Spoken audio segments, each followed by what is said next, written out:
uliyefanya, na kwamba unatosha katika yote juu ya yote. Tunalibariki jina lako, maskani yako, kitu chako cha enzi. Ufalme wako haulinganishwi na haufananishi. Hakuna aliyekuwako na hakuna atakayekuwako, ila wewe ndiye niko ambaye niko.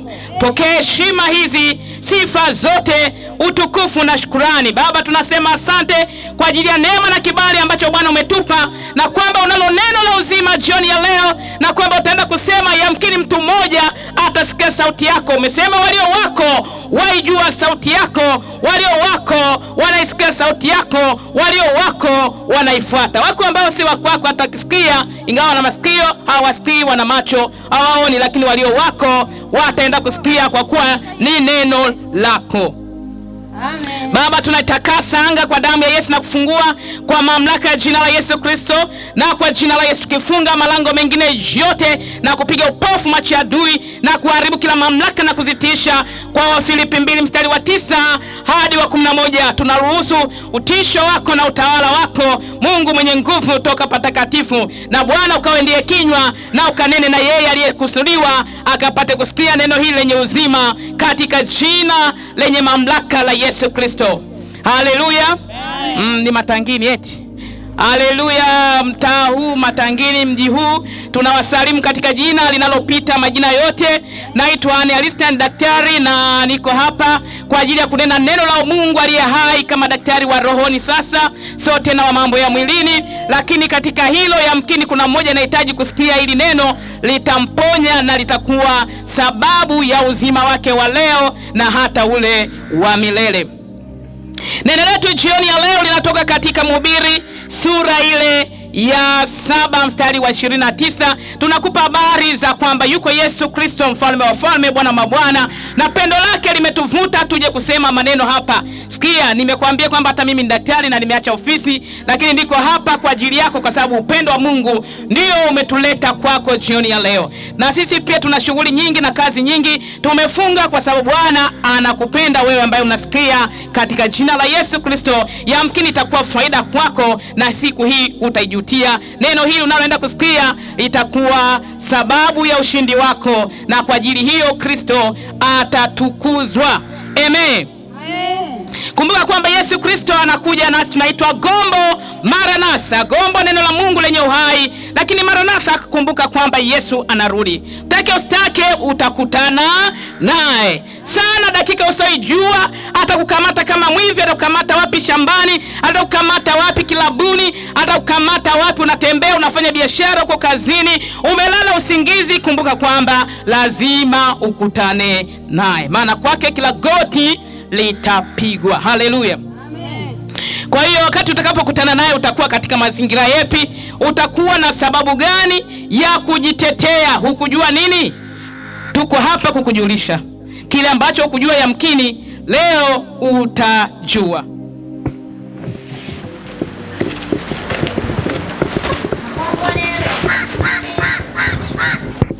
Nitasoma kama ilivyoandikwa. Tazama hili tu, Mhubiri 7:29. Tazama hili tu, nimeliona Mungu amemfanya mwanadamu mnyofu. Yaani Mungu alivyoumba kila kitu ni kamilifu. Haleluya. Aisee, acha kabisa. Hivi umewahi kutafakari uumbaji wake? Sijajua kama unawazaga hivyo au ukinyanyuka tu unachapa lapo unaenda. Mungu amemfanya mwanadamu mnyofu, lakini wamebuni mavumbuzi mengi. Wamebuni mavumbuzi mengi. Yaani wanadamu wenyewe Mungu kawafanya wanyofu vizuri, lakini wenyewe wamebuni mavumbuzi mengi. Kwa hiyo ambao usomagi Biblia, ukasome leo Mwanzo sura ya 1 yote, utaona kila alichokiumba na chote alichokiumba kimebarikiwa. Amen. Kizuri sana, chema sana. Chochote unachokiona kimeharibika ni kwa sababu ya mkono wa mwanadamu umeingia hapo ukafanya alichofanya. Haleluya. Haleluya. Kwa hiyo haya mavumbuzi ambayo yanaharibu yatakuzuilia siku moja yatakufanya siku moja utoe hesabu katika hao uliotia mkono wako karibu ukayagusa, ukayabeba. Hayo tunakupa leo ili usiwe mmoja wao, na yamkini ukapona kupitia hili neno. Haleluya. Mungu amemfanya mwanadamu mnyofu, lakini wamebuni mavumbuzi mengi. Amen. Mungu alivyotuumba, ametuumba katika ukamilifu. Wengine weupe, wengine weusi, wengine wa rangi gani, kila kitu katika ukamilifu wake, katika uzuri wake. Lakini wako wengi leo ambao Yesu akirudi leo hata wakuta katika hali waliokutwa nayo. Amina. Weusi nao watakuwa weupe. Kila ambacho unaingiza mkono wako kukifanya, ina maana tayari ni uvumbuzi ambao wewe umeweka, na tayari wewe unaanza kushindana na yeye aliyekiumba.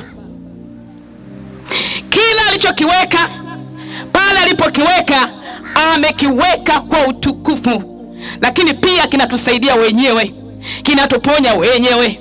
Amen. Haleluya. Hata sasa hivi tumepita mabarabarani humo, watu wamejaa saluni sana. Wamevumbua kwamba nywele walizonazo hazitakiwi kuwa hizo, kwamba wanataka nao zibadilishwe. Huo ni uvumbuzi wako na una madhara ya kimwili na ya rohoni, utakutana nayo. Ndivyo ninavyokushuhudia, ndivyo ninavyokushuhudia. Unao hesabu ya kutoa. Amen. Yaani kwamba kama vile unamwambia hivi, we Mungu ulikoseaje? Ona ulivyo hujui, ngoja nikuoneshe. Wenzio inakuaga hivi, wenzio nywele zetu zinakuaga hivi. Ndivyo unavyoshindana na huyo aliyekuumba. Iko siku utakutana naye, utamweleza vizuri jinsi gani wewe una akili kupita yeye aliyeumba. Mungu alivyotumba ni kama maua ya mashambani. Yako meupe, yako mengine yakichanua mekundu, yako ya papo, njano, rangi tofauti. Huo ndio uzuri, na utofauti huo ndio unaoumba uzuri halisi wa kujua kwamba kama yote yangekuwa mekundu usingeona uzuri, kama yote yangekuwa meupe usingeona pia utofauti. Usingeweza kuona kwamba lile ni zuri zaidi au hili sio zuri, usingeweza. Na ndivyo tulivyo, hata sisi wote tungekuwa aina mmoja usingeona uzuri, usingeona, usingeweza kustaajabia. Amen. Lakini ukimkuta mwingine mweupe, alafu mweupe naye anamshangaa mweusi, na huyu naye anamshangaa mwenye nywele fupi, anamshangaa mwenye nywele ndefu. Huo ndio uzuri wa Mungu, na huo ndio utukufu wa kushangaza ambao Mungu aliufanya chini ya jua hili. Haleluya, haleluya, haleluya. Kwa hiyo wewe unapobadilisha, anakushangaa na kusubiria kwenye kona. Iko neema ambayo inatuzuilia leo na inatuweka mahali fulani. Hiyo neema ndiyo tunaocheza nayo, lakini tusizanie kwamba siku ya mwisho hatuna hukumu inatusubiri. Mungu aliyeweka yule anayekosoa kwa habari ya nywele ni sawa na anayekosoa kwa habari ya shepu lake. Wewe unafanya ukarabati wa nyusi, unakarabati kope, karabati rangi, unakarabati nywele, yuko na karabati li shepu lake, kwamba huko aonekane na mzigo wa kutosha huko nyuma akipita na tikisa. Wote ni sehemu moja, wote mnakosoa Mungu. Wako na karabati kifua. Jana nikamwangalia Mange, yuko kalaza hospitalini. Yeye alifanya operation, matiti yake yao yamesimama tu juu, akivaa na vaa tu kiswimming cost, basi yeye hana shida hata ya kuvaa blazia. Sasa hivi yuko na kansa yake na hilo titi moja limeshakatwa. Wewe unapoweka mkono wako, kumbuka unapoweka mkono kwenye kazi ya Mungu, yani Mungu vile alivyoumba, nimekuambia ni daktari. Ile chembe moja tu na mfumo wake jinsi unavyozunguka damu inavyopita, kale kaveso kamoja tu ukikagusa, uharibifu wake ni mkubwa mno. Sembuse kifua kizima, sembuse lishepu lako lote huko, matako yote sembuse, wengine vizipandikizi. Kila unachoingiza na kuharibu mfumo wa Mungu, umeongeza na kumkosoa Mungu aliyefanya akavibarikia, aliyefanya kwa utakatifu, aliyefanya kwa ukamilifu. Hayo unayo sababu ya kutoa. Hayo unayo siku tenda kusimama mbele yake kuyajumlisha, kama ya kwako ni zaidi au ya kwake ni zaidi. Bwana Yesu akusaidie leo. Haleluya. Tunasema hayo yamkini hata kanisani hujawahi kuelezwa, lakini yamkini hata kanisani ujue kwamba yuko Yesu, yuko Bwana ambaye Mungu anazungumzia kwa njia hiyo. Unaweza kukutana naye, na hakuna njia nyingine. Na jioni ya leo tunakuambia pia, ili ukutane na hiyo njia, iko njia ambayo neno la Mungu linasema, iko njia ionekanayo kuwa machoni pa mtu kwamba ni njema, lakini mwisho wake ni mauti. Kwa hiyo tunazo njia, leo zinaonekana njema, kwamba zinafurahisha, kwamba ni nzuri, kwamba zinavutia na watu wanatusifu. Hakika mwisho wake ni mauti. Haleluya. Amen. Haleluya. Mwisho wake. Kwa tunataka leo jitafute, jitathmini, jikague, jumlisha. Ni rahisi sana leo ukaona kwamba uko vizuri, na kila kinachokiangalia kwenye kioo nacho kinakuambia pia, kinakurudisha majibu, hakika we ni mzuri, lakini mwisho wake ni mauti. Tuko kuileta njia ambayo mwisho wake ni uzima, na Yesu Kristo ndio njia, kweli na huo uzima, ambao katika njia hiyo, kama vile tunavyosema, kuna kutathmini vile ambavyo njia zako na kazi zako ziko zinamtukuza Mungu au zinapingana na yeye aliyekuleta, ili mwisho wa yote isije ikawa ni hasara. Amen. Unajua, tukiwa katika huu mwili tuna kiburi sana. Wanadamu, acha kabisa. Sijajua kama isingekuwepo kuna kufa, kama tungekuwaje wanadamu. Yaani pamoja tunaona watu kila siku wakifa, ukienda hospitalini watu wamejaa, wanaumwa, lakini stili bado kiburi cha mwanadamu katika uzima huu kiko juu sana. Can you imagine kwamba kama kusingekuwa na kufa, wanadamu tungefanya nini? Wanadamu, kiburi cha uzima kinamaliza na kinaendelea kumaliza na kitamaliza wengi. Mtu akiwa katika macho anaona, siku macho akipofuka akaambiwa kwamba hata kaone tena, ndipo utajua umuhimu wa macho. Amen. Unatembea unanyanyuka tu, unachapa lapa unaenda. Siku hii miguu ikikugomea haikunyanyui pale, ndipo utajua uthamani na huyu Mungu jinsi alivyo wa thamani, ambaye kwa namna moja au nyingine utatamani na utaita akuinue, akupe tena nafasi. Amina. Siku mkono huondoke, utajua uthamani wa mkono, utajua uthamani wa mguu, utajua uthamani wa huyu Mungu. Haleluya. Amina. Leo tukiwa katika uzima sio rahisi. Sio rahisi sana kumheshimu Mungu mwanadamu. Sio rahisi. Yaani wakati mwingine Mungu anaachilia mapigo makusudi ili angalau watu wageuke tu. Kiburi hicho kianguke angalau kidogo, kipotee angalau kidogo, kiachie angalau kidogo, lakini kiburi cha uzima, wakati mtu akiwa ameshakauka na hana uwezo wa kunyanyua hata sauti wala kufumbua jicho, ndipo kiburi chake kinaishia pale. Leo nataka nikwambie katika jina la Yesu Kristo, upendo wa Mungu ni mkuu mno. Anasema taki kumuona hata mmoja aliyemuumba akipotea. Kuzimu, Jehanamu, moto upo. Na huo moto si kwa ajili ya mwanadamu. Huo moto kweli upo kwa ajili ya shetani na kiburi chake. Lakini wewe naye ambaye leo pia una kiburi, unalo fungu huko, unao sehemu pamoja naye. Huo moto kweli upo. Huo moto hakuna anayeweza kugusa. Huo moto utamani hata kumwona ndugu yako wala hata adui yako akiuendea. Yuko mmoja alikuwa na Lazaro, tajiri sana, na alikuwa nakula kwa ufahari sana. Alikuwa na mali ya kila aina, na Lazaro alikuwa maskini, hajiwezi chochote, akana kula makombo yake. Hakuthamini, hakujali. Alichojali njia yake kwamba imemnyokea na mambo yake yanaenda vizuri, ndivyo alijali, anakula kifahari na hana shida. Lakini siku moja alikutana nayo. Siku moja alitambua kwamba hii njia yake ilikuwaje, ilimpeleka alikokuwa anatakiwa kufika. Alipofika kule, aliuona ubaya wa moto ule. Hakutamani ndugu zake wakutane nayo. Ndivyo ninavyokuambia, hautatamani hata adui yako. Alimwambia Baba Ibrahim, hebu naomba tu mtume huyu Lazaro arudi duniani. Mimi niko kwenye moto, navyoona ndugu zangu wanavyojirusha, wanavyolewa, hawana hata mpango. Yaani hao wote, kuliko wote tuishie kwenye huu moto. Naomba angalau wao wapone. Mimi kweli nimeingia huku, lakini angalau wao wapone. Amen. Na ndivyo leo tumekuja, angalau na wewe yamkini upone. Haleluya. Yamkini unaweza ukapona, yamkini, kwa sababu ni kweli na hakika kabisa kwamba Mungu hataki hata mmoja apotee. Lakini kiburi cha Lucifer alichowekewa moto, na kiburi cha mtu yeyote wa namna hiyo, moto unao. Moto unakusubiri. Moto upo. Haleluya, haleluya. Lakini nataka uangalie leo, unayo mafumbuzi gani kuanzia utosini hadi kwenye unyayo ambayo yanapingana na vile Mungu alivyokuumba? Kwa sababu kama ulivyotoka kwake ndivyo atakavyokutaka urudi ukiwa hivyo hivyo. Kama kuna mahali kuna nywele, usiziondoe, unaweza ukazipunguza. Na maanisha hivi, haijalishi yani kama Mungu alitengeneza mahali fulani pakawa na ngozi na mahali hapa akaotesha nywele, hizo nywele usizikwangue kwa wembe, yani kwamba ngozi hii na ngozi hii lazima kuwepo na utofauti. Kata ziwe fupi, kata fupi unavyoweza, unavyotaka, lakini wewe usifanye pakawa ngozi kama ngozi nyingine.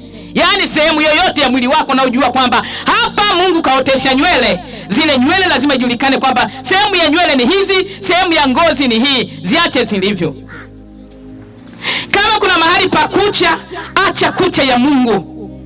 Acha rangi ya Mungu kama alivyoiweka. Acha macho ya Mungu kama alivyoyaumba.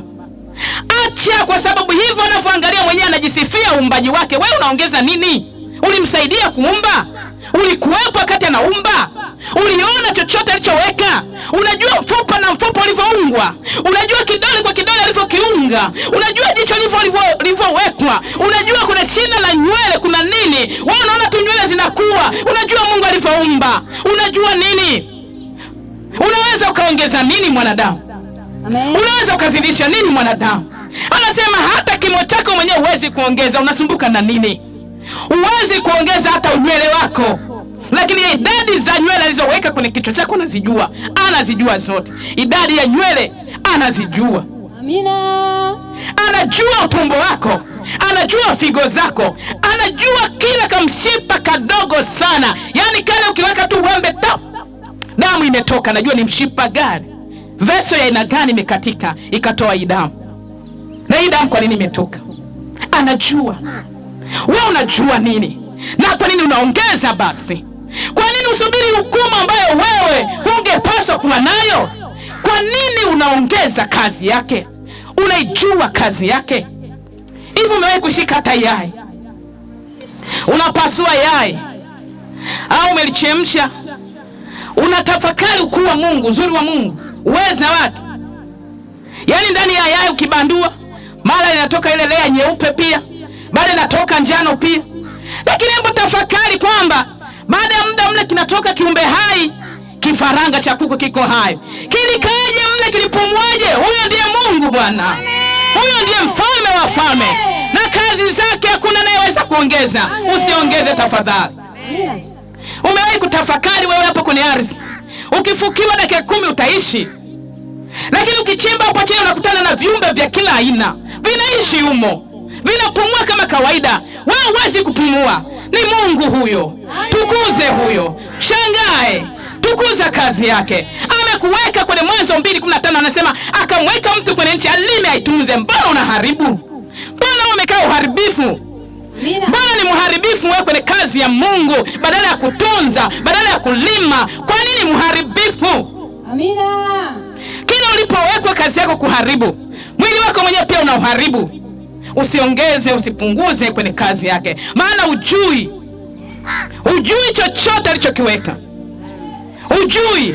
Hata daktari pia unayempelekea huko hajui. Amen. Amesoma kwa sehemu ndogo sana.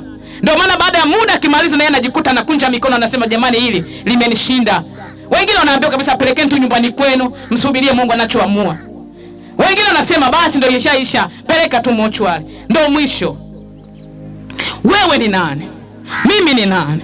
Tuko hapa kwa ajili ya kutukuza na kumshukuru Mungu kwa muda naotupa, na turudi tukamwambia hakika tumeona kazi uliofanya Mungu duniani ni kubwa sana. Haleluya. Turudi tushukuru sasa milele tukimsifu na yeye na malaika zake. Lakini mbona tumekuwa waharibifu? Mbona hatumtukuzi? Tuko Gomba Maranatha kusema na wewe jioni ya leo. Yapasa kumtukuza Mungu muda tunaoishi. Yapasa kumwabudu Mungu. Yapasa kutembea na kutunza kila alichotupatia, kila alichokiweka. Hata ukija kwangu, nisipokuonesha chumba kiko huku, choo kiko huku, sebule ni hapa, pa kulala ni hapa, utakuwa kama vile usiku wa giza. Ndivyo tunavyokuja duniani. Tunazani tunaona, tunazani tunajua. Unaingia unatafuta kazi wapi? Alikuwekea kazi hiyo. Unaingia unagusa mchumba, yupi? Alikuambia ndo mume wako au mke wako? Unapapasa mpaka unaondoka, hujakutana na kile ambacho Mungu alikupa, Mungu alikuweka, Mungu alikuandalia, Mungu alikuwekea, kwa sababu hujataka kumuuliza na kutembea kama anavyokutaka utembee. Hujataka kumuona ili kumuuliza, ili akuoneshe, ili akuongoze, ukizani unajua na kumbe hujui. Yeye ndiye aliyekuumba, yeye ndiye aliyeumba dunia, yeye ndiye aliyekuweka kwenye dunia. Yeye ndiye anaweza kukuonesha, huyu ndiye mume wako, huyu ndio kazi yako, hiki ndio chumba, hii ndio jiko, hii ndio sebule, hapa ndio pakulala. Unakuja duniani, unajitembelea, unaenda kama unavyotaka. Utafika? Utaweza? Hii dunia imejaa kila titili, kila namna ya vitu, kila namna ya mangamngamu, kila namna ya roho. Wewe utaweza? Matokeo yake utamaliza safari yako duniani umechoka na bado hujafika ulikotakiwa kufika. Ungemjua yeye, ungefurahia. Haleluya! Ungemjua yeye aliyekuleta. Laiti ungemjua, mjue sana Mungu. Haleluya! Jua kazi yake, jua upendo wake, jua umuhimu wa kukuleta wewe wakati huu, majira haya, mahali hapa. Ukimjua, ukijua anachotaka, utafika salama na amani itakuwa nyingi. Haleluya! Uzima utakuwa mwingi, ushindi utakuwa mwingi, na furaha yako hakuna anayeweza kuiondoa. Lakini bahati mbaya sana ni mjuaji na wakati hujui. Unaona wakati ni kipofu. Bwana Yesu akusaidie, Bwana Yesu atusaidie. Haleluya. Amina. Tuko jioni ya leo kukuambia kwamba haleluya, haleluya, amen, horibo sikalao, hori karibu. Haleluya. Tuko jioni ya leo kusema kwamba yuko Bwana na upendo wake ni mkuu. Amen. Na upendo huo ndio ulomfanya aache enzi mamlaka yake. Amina. Kwa ajili ya roho yako moja tu. Yuko Mungu wa miungu ambaye kwa upendo wake mwenyewe alipoona kwamba huyu mtu nisimpoteze, alitoa tena nafasi kupitia mwanae wa pekee Yesu Kristo. Amina. Na ndio hiyo jioni ya leo ametoa pia nafasi kwa unaisikia jioni ya leo kwako nafasi hii. Haleluya. Amina. Nafasi hii kwamba itakuwa ni furaha kwako kuijua hiyo njia, kumjua huyo Mungu, kujua njia zake, kutembea katika hizo njia zake. Kwa sababu unapotembea katika njia zake, uko unatembea na yeye, uko unatembea kwenye nuru, uko unatembea kwenye ulinzi, uko unatembea kwenye baraka, uko unatembea kwenye furaha, uko unatembea kwenye ushindi, uko unatembea na utafika. Na zaidi ya yote unaenda kutoa heshima siku za mwisho, kwa sababu hutakuwa umeenda tofauti na njia zake, hutakuwa umeenda tofauti na hatua zake. Yesu Kristo, Bwana wa mabwana, Mfalme wa falme, ndiye njia, ndiye kweli, ndiye uzima jioni ya leo. Haleluya. Karibu huyo, kwa maana iko furaha mbinguni kwa ajili ya mwenye dhambi mmoja anayetubu kuliko 99 ambao wenyewe hawana haja.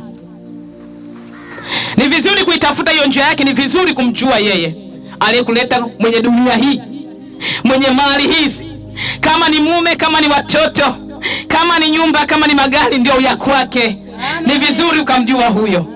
Ni vizuri ukajua pia baada ya hapo ukienda kwake mtakuwa mnaelezana tu na mwanae atakupongeza. Asante mwanangu, asante mwana, ingawa dunia hii ni mbovu na wengi wameacha.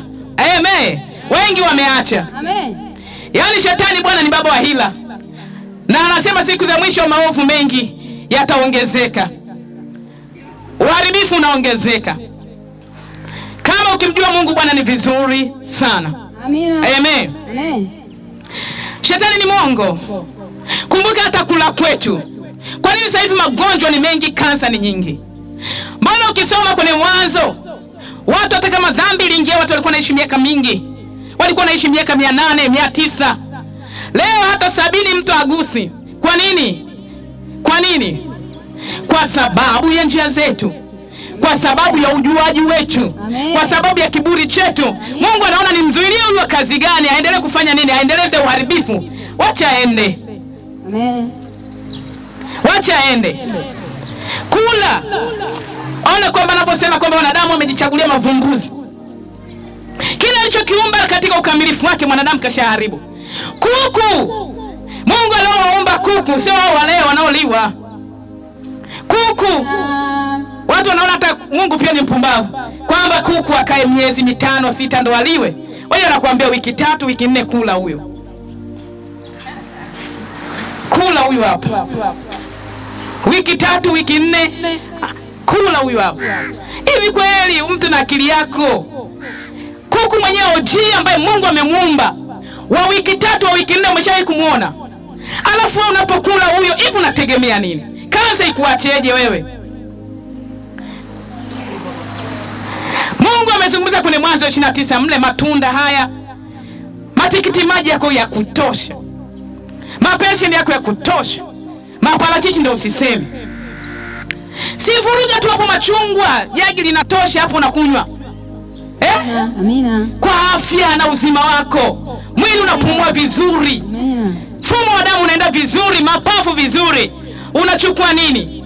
Unakunywa nini? Angalia nguvu zinavyoisha. Sitaki kuzungumza nguvu zingine. Na unaendelea kuongeza tena dozi juu ya dozi. Nguvu zinawaishia, hakuna nguvu yoyote, na bado tena unaambiwa njoo ongeze nguvu. Unaendelea tena kuua na kuua na kuua. Unakula hafifu, unakunywa sumu, na unaendelea kujiua na kujimaliza. Kwa nini usife mapema? Mungu pia anakupa ufahamu. Ndio wale ukimcha, ukimpenda, anakupata ufahamu. Anakuambia mwanangu kula hiki, mwanangu kunywa hiki. Mimi ndani yangu, kwenye nyumba yangu hakuna dozi ya dawa yoyote. Amina. Na mtu akikosea huyu apige tu goti. Yaani kwamba kukiwa na ugonjwa na maana kwamba kuna mali mwenyewe kakosea, anapiga goti mwenyewe, na Mungu akishamrehemu anafungua, kila kitu kinaondoka. Haleluya. Amen. Kwa sababu hata magonjwa, mauti ni dhambi. Amina. Ni dhambi, ni mapepo. Amen. Ukitubu, ukijitakasa, damu Yesu ikiingia, hakuna pepo anayekaa hapa, na magonjwa yake yanaondoka nao, na mauti yake inaondoka, na uharibifu unaondoka, na nuksi zake zinaondoka, na mikosi inaondoka.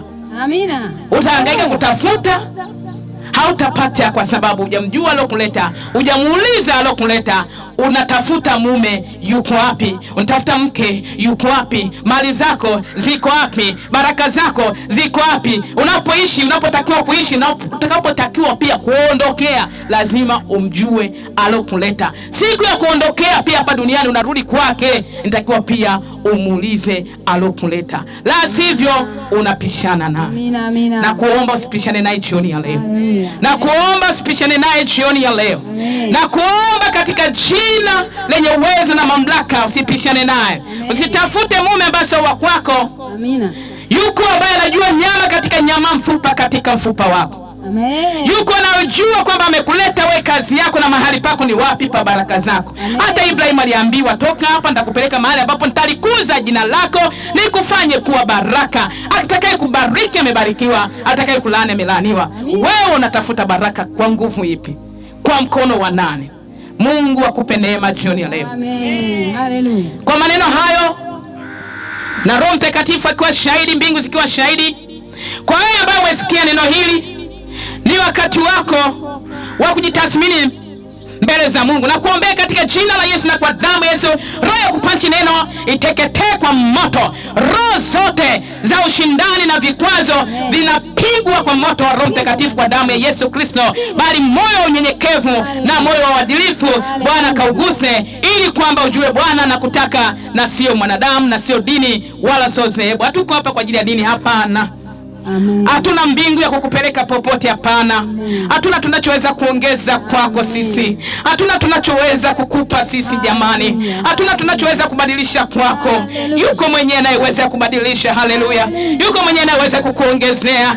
Yuko mwenyewe anayeweza kukupa anachotaka kukupa. Yuko mwenyewe anayejua kwamba ana nini mkononi mwake akupe nani wewe ambaye moyo wako uko tayari. Sisi tumekuja tu tuseme ya kwake. Hatuneni ya kwetu, ni ya kwake.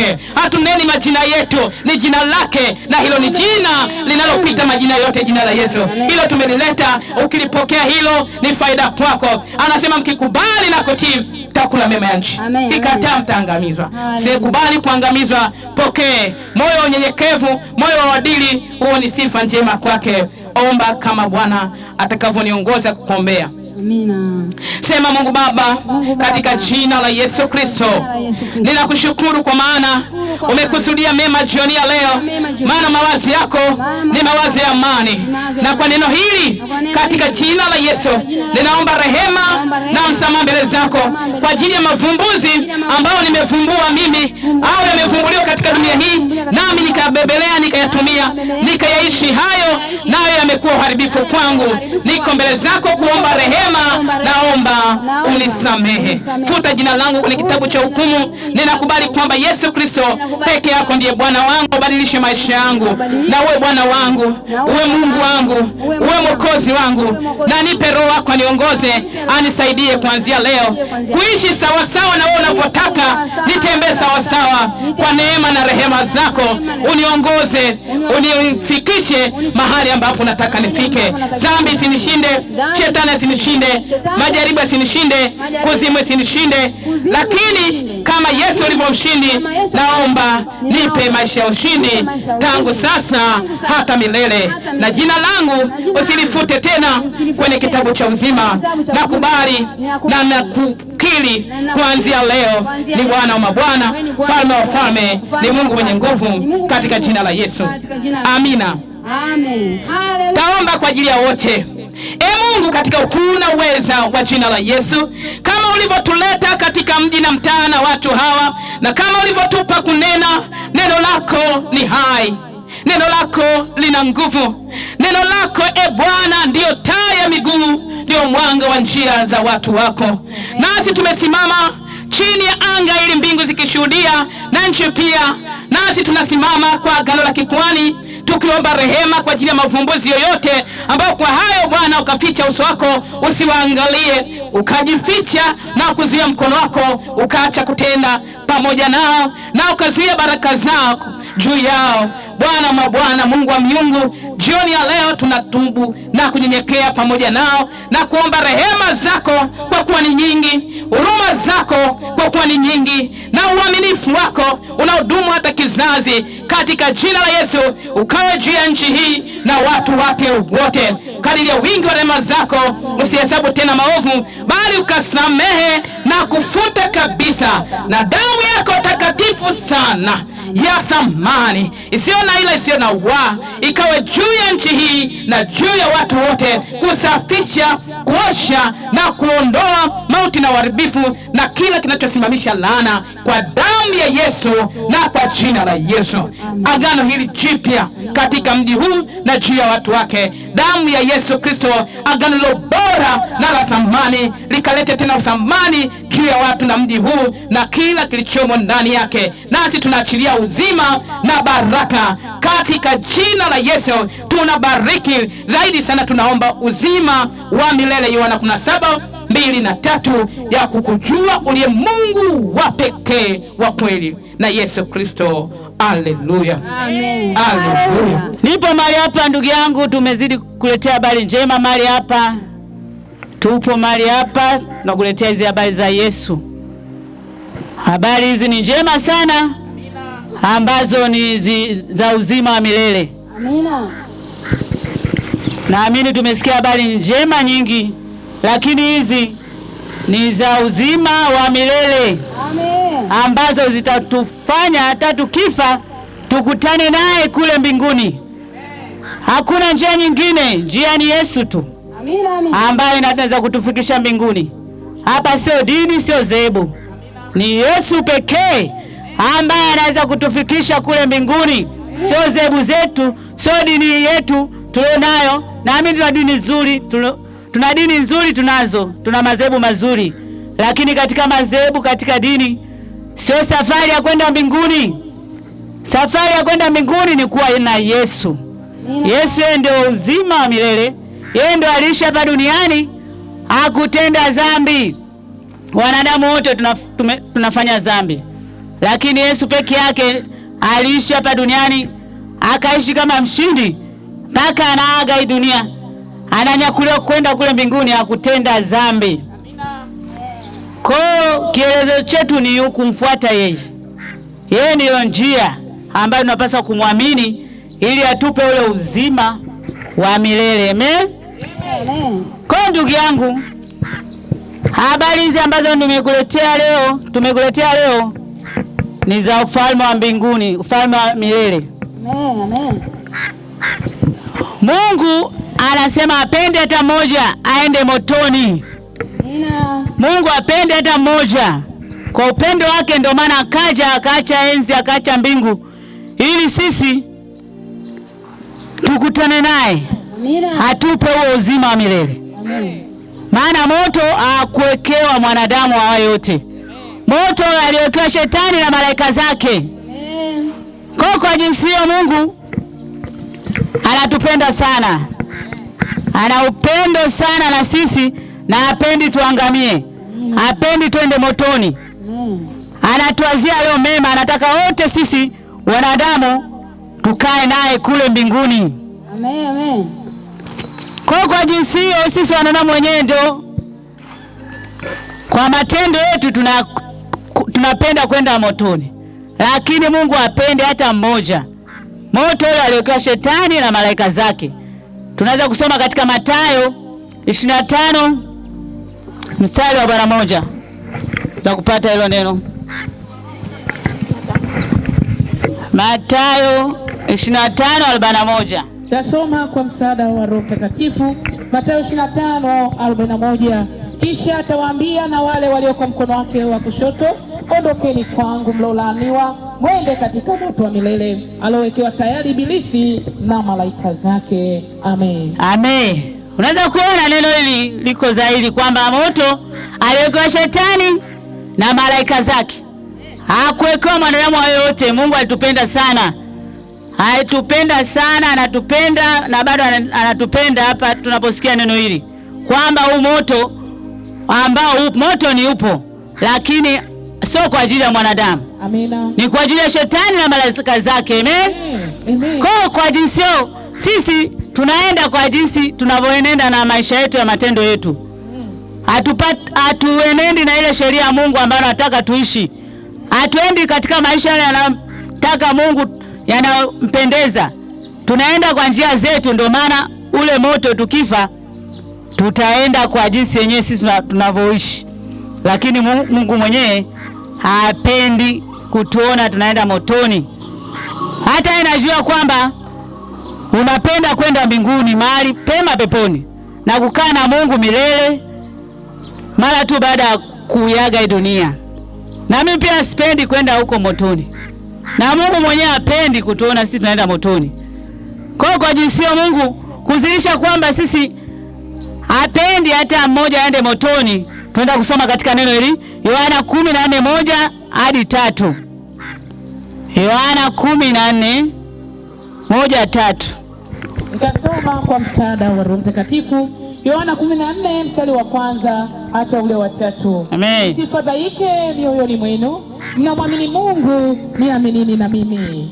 Nyumbani mwa Baba yangu mna makao mengi, kama sivyo ningaliwaambia, maana naenda kuandalia mahali.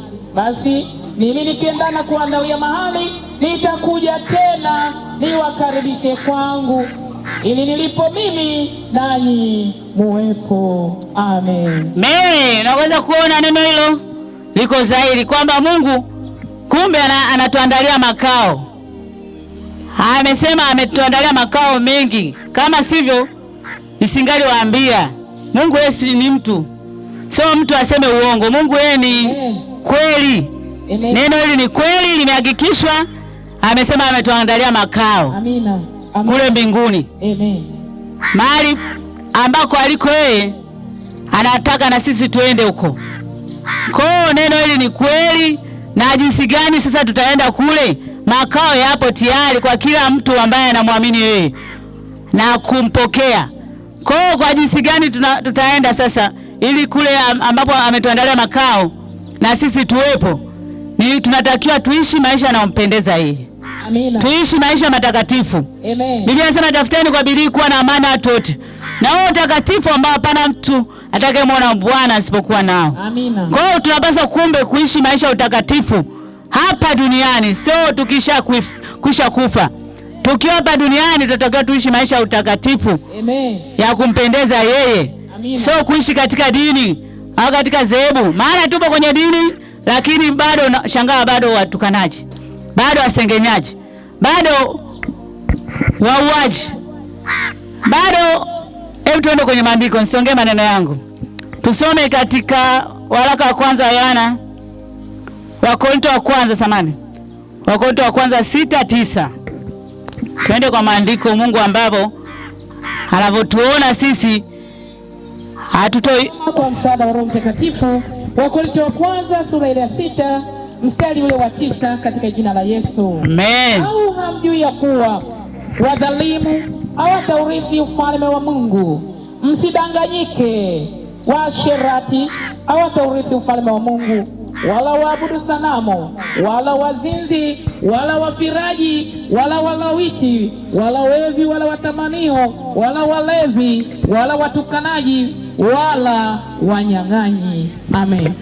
Amen. Kwa maana neno la Mungu liko zaidi. Watu wa jinsi hiyo hawezi kuurithi ufalme wa Mungu.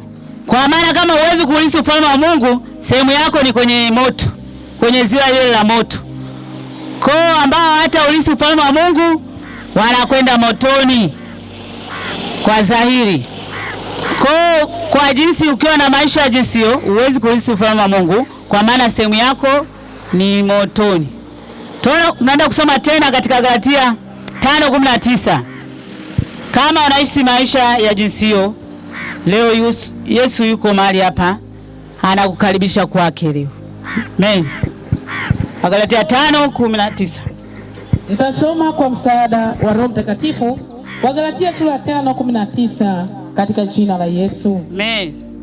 Basi matendo ya mwili ni dhahiri, ndiyo haya: uasherati, uchafu, ufisadi, ibada ya sanamu, uchawi, uadui, ugomvi, wivu, hasira, fitina, faraka, uzushi, usuda, ulevi, ulafi na mambo yanayofanana na hayo. Katika hayo nawaambia mapema, kama nilivyokwisha kuambia, kwamba watu watendao mambo ya jinsi hiyo hawataurithi ufalme wa Mungu. Amen. Amen. Unaweza kuona mambo ya mwili ni dhahiri, ndio haya.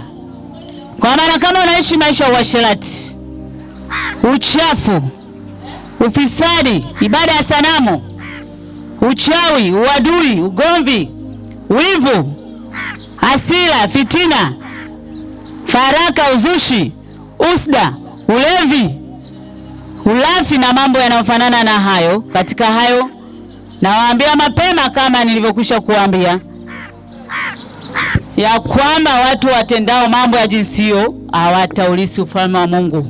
Kwa maana kama unaishi maisha kama hayo, kama urithi ufalme wa Mungu, unakwenda motoni, ambako ule moto Mungu anasema hakuwekewa mwanadamu yote. Maana ghadhabu yake ile ni kubwa, aliwekewa shetani peke yake. Mungu mahali pengine anasema kwamba kama angelijua adhabu ile kwamba na mwanadamu anakwenda, isingekuwa hivyo ilivyokuwa imeandaliwa. Maana inatisha, moto unatisha. Kama moto tu wa kiberiti ukituchoma kidogo tu unapostuka, huo unaambia ni zaidi ya gesi, ni zaidi ya moto huu ambao tunapika wa makaa. Ni moto umechochewa sana ambao unatisha. Ndugu yangu, moto huu upo. Na kama unaishi maisha yanayomchukiza Mungu, Yesu ni Mungu wa rehema. Tupo mahali hapa tumekuletea habari. Yesu anataka tukwambie kwamba ubadilike, umpokee leo ili akupe uwezo wa kushinda dhambi. Kwa sababu mwanadamu hawezi kushinda dhambi kwa nguvu zake. Amina. Ni kwa uwezo wa Yesu peke yake. Amina. Kwa hiyo Yesu anakuita jioni ya leo, anataka umkaribishe kwake ili akupe uwezo wa kushinda dhambi. Aingie ndani yako, abadilishe maisha. Amen. Maisha haya sio ya kwako. Mungu yeye ni mtakatifu. Amen. Na kinachoingia kule mbinguni kinapaswa kuwa kitakatifu. Amen. Na utakatifu tunaupata hapa duniani. Hatupati kwamba tukishakufa. Tukishakufa Biblia inasema baada ya kufa ni hukumu. Waebrania 9:27. Naomba unisome. Nitasoma kwa msaada wa Roho Mtakatifu, Waebrania 9:27. Na kama vile watu wanavyowekewa kufa mara moja, na baada ya kufa ni hukumu. Unaweza kuona neno hili liko dhahiri kabisa kwamba tukishakufa pale hukumu iko mbele yetu. Inategemea jinsi gani tumeishi hapa duniani. Sasa tuliishi maisha gani? Maisha ya machukizo, maisha ya kumchukiza Mungu. Hukumu iko mbele yetu, tunaenda jehanamu ya moto. Lakini kama tuliishi maisha ya kumpendeza Mungu, kama vile amesema ametuandalia yale makao, tunaenda kuonana na Mungu mwenyewe kule mbinguni. Tunaenda kuonana, tunaenda kupata yale makao Mungu ambaye amekwisha kutuandalia watakatifu. Ametuandalia watakatifu. Ameandalia watakatifu wote. Hata kama wewe leo siku ya leo unampokea Yesu, amina, makao yale yako kwa ajili yako. Amina, amina. Yako kwa ajili yako ndugu yangu, nasikia. Mungu yeye si mtu aseme uongo. Amina. Mungu yeye ni kweli. Amina. Kila analosema ni kweli. Amina. Amesema moto upo, moto ni upo. Na mbingu ipo ya watakatifu ipo. Na makao yapo. Kwa jinsi hiyo ndugu yangu unasikia, maneno haya sio hadithi. Maneno haya ni kweli. Useme maneno haya wanaongea tu walokole. Hakuna moto Mungu ulienda ukaona huko. Maana ndo kiburi cha uzima kinakokwaga huko. Moto upo. Mungu atusaidie katika jina la Yesu. Tunaenda kuendelea kusoma katika Ufunuo 21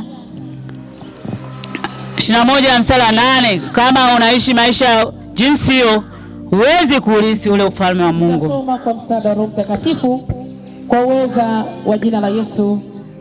Ufunuo 21:8. Bali waoga na wasioamini na wachukizao na wauaji na wazinzi na wachawi na hao waabudu sanamu na waongo wote, sehemu yao ni katika lile ziwa liwakalo moto na kiberiti. Hii ndio mauti ya pili. Amen. Unaweza kuona neno liko wazi. Bali maana unasema mimi dhambi sio muuaji. Uongo tu unatosha kutupeleka moto. Hakuna dhambi ndogo wala kubwa kwa Mungu. Dhambi zote ni dhambi. Usio kasema mimi nadanganya, niko usikibamba wakati uko kibaa. Yaani hiyo ndogo hiyo moja inakutosha kabisa kwenda motoni. Kwa hiyo hatuwezi kushinda kwa nguvu zetu. Yaani cha kwamba uamini kwamba hatuwezi kushinda kwa nguvu zetu. Ni Yesu ndio anatuwezesha. Ukimkaribisha jioni ya leo aingie ndani ya moyo wako. Amen. Kwa sababu yeye ndio akutenda dhambi peke yake. Hakuna mtume, hakuna nabii ambaye aliishi hapa duniani. Biblia inasema wote tumefanya dhambi na kupungukiwa na utukufu wa Mungu. Hakuna mwanadamu hata mmoja anaweza kusema hana dhambi. Warumi 3:23 unaweza kusoma neno hilo. Warumi 3:23. Wanadamu wote tumefanya dhambi. Nitasoma kwa msaada wa Roho Mtakatifu. Warumi 3:23 katika jina la Yesu. Kwa sababu wote wamefanya dhambi na kupungukiwa na utukufu wa Mungu. Amen. Amen. Mungu anatuona kabisa kwamba hakuna mwanadamu anaweza kushinda dhambi kwa nguvu zake. Wanadamu wote, hakuna mwema ambaye hawezi kufanya dhambi. Kwa jinsi hiyo hatuwezi kushinda kwa nguvu zetu. Tunawezaje sasa kuyaacha haya? Maana katika Ufunuo ile 21:8 anaposema waoga, ukiwa mwoga, wasioamini, utaki hata kuliamini neno la Mungu ambalo ndio tumeleta kwetu. Tumeleta hapa kwenu.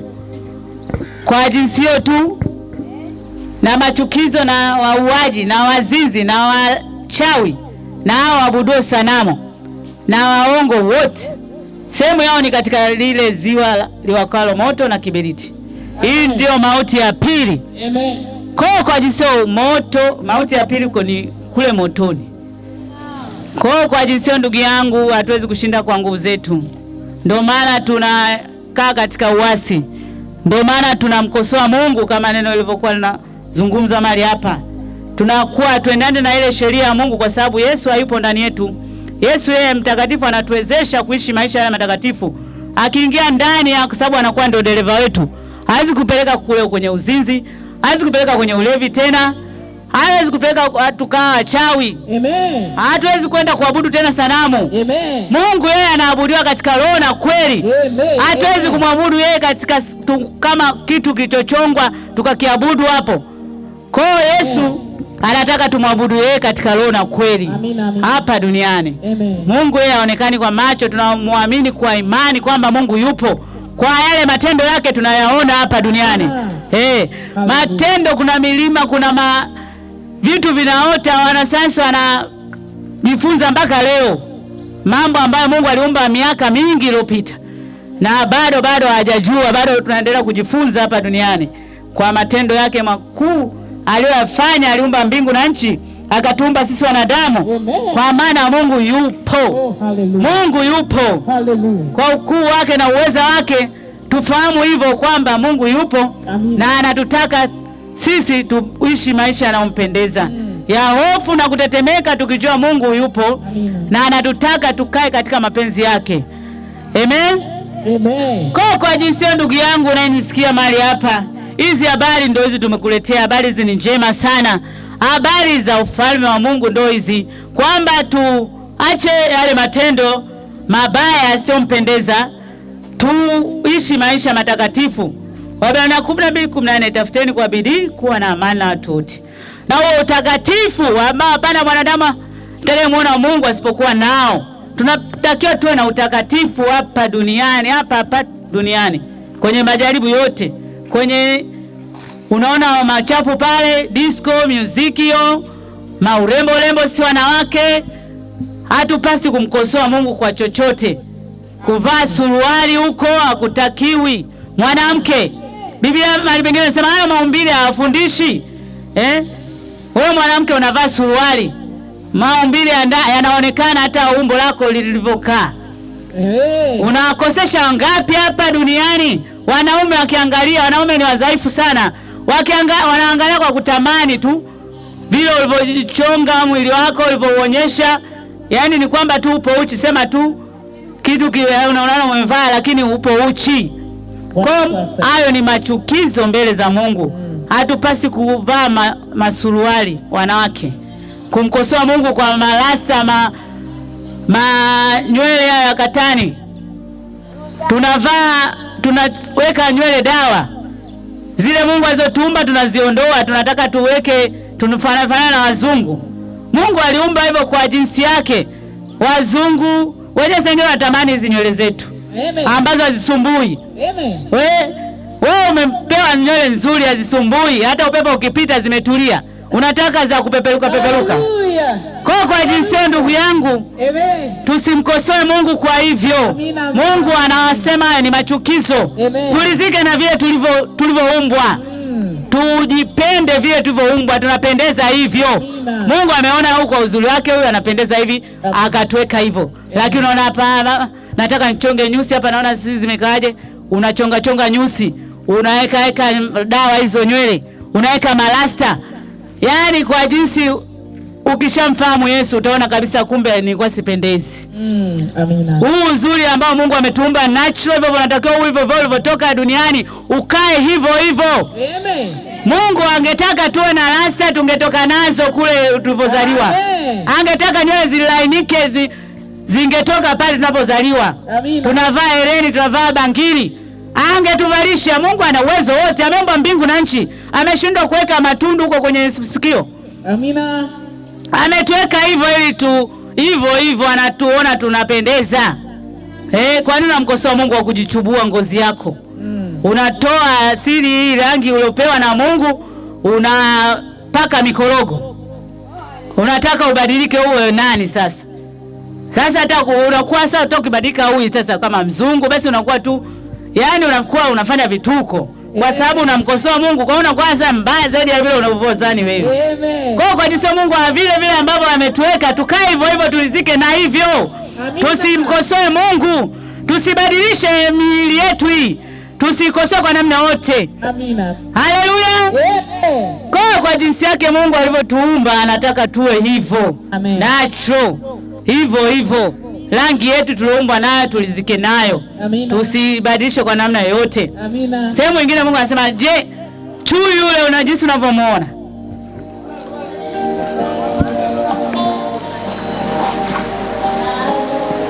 Amen. Amen. Kwa jinsi ambavyo tumesikia maneno haya, na unaona kwa hakika mimi naona mimi maisha ninayoishi siwezi kuishi kwa nguvu zangu. Je, naweza kuokoka kweli? Yesu anaweza kukuokoa kwa kumwamini na kumpokea. Kwa hiyo kama umesikia maneno haya na unasema kweli mimi nataka kubadilika, je, sasa nitakuaje, nitafanyaje? Unaweza kufuatisha sala ya toba, na kwa toba hiyo Mungu atakulemu, atakupa uwezo wa kushinda dhambi na ukaishi hapa duniani kama mshindi. Amina. Kwa fuatisha sala hii ya toba tena. Sema, Mungu Baba, nakuja mbele zako. Mimi ni mwenye dhambi. Nimesikia neno lako. Nahitaji kubadilika. Kwa nguvu zangu siwezi. Naomba uwezo wako Yesu unibadilishe. Unisamehe dhambi zangu zote. Na ulifute jina langu katika vitabu vya hukumu. Uniandike jina langu katika kitabu cha uzima mbinguni. Asante Bwana Yesu kwa kunibadilisha, kwa kuniokoa. Nimekuwa mtoto wako katika jina la Yesu. Amen. Amen.